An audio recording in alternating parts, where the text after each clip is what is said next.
សួស្តីមិត្តទាំងអស់គ្នាពេលនេះខ្ញុំនឹងនាំរបស់មួយជូនលោកអ្នកគឺពងជាដើម្បីលោតលេងបាទឥឡូវខ្ញុំនឹងធ្វើឲ្យអ្នកមើលអស់គ្នាជុំដាក់ឡើងលើទៅដំបូងយើងដាក់អានេះ4មកអា6មកខ្ញុំថតទូបានទេថតព្រមខ្ញុំត្រូវការទីទៀតច្រឡំ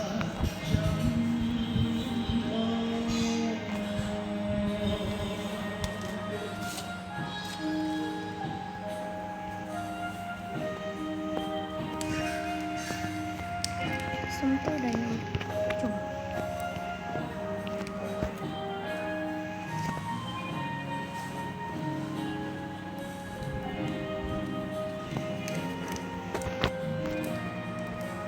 សុំចុះដល់ខ្ញុំដាក់រកខុសជុំបីថៃខ្ញុំ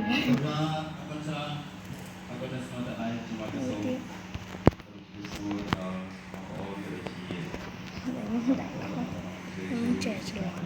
ហើយយើងដាក់នេះ6ទីវាតាំងមុនខ្ញុំច្រឡំបាត់មួយទៅមកសុំទៅច្រឡំតាមច្រឡំ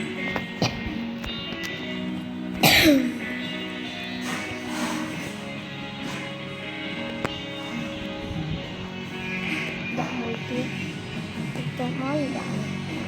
អមទៅ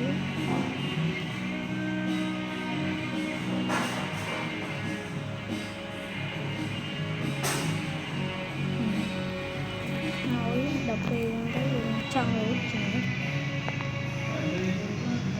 យើងចង់លើកការខ្លាំងលោអានោះយើងដាក់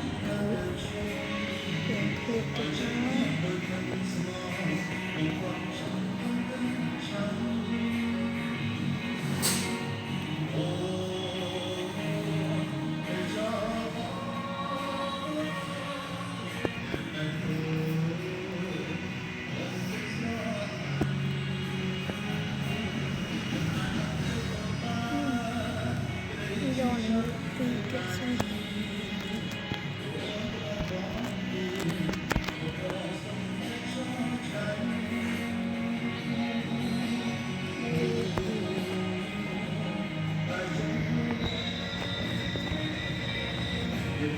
nó hồi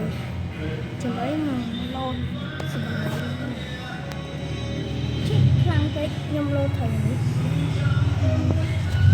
ở đây nó phải trên để sạch thấy nhông nhông vô nhằm tầng cả nhông hình từ một học tập gì không học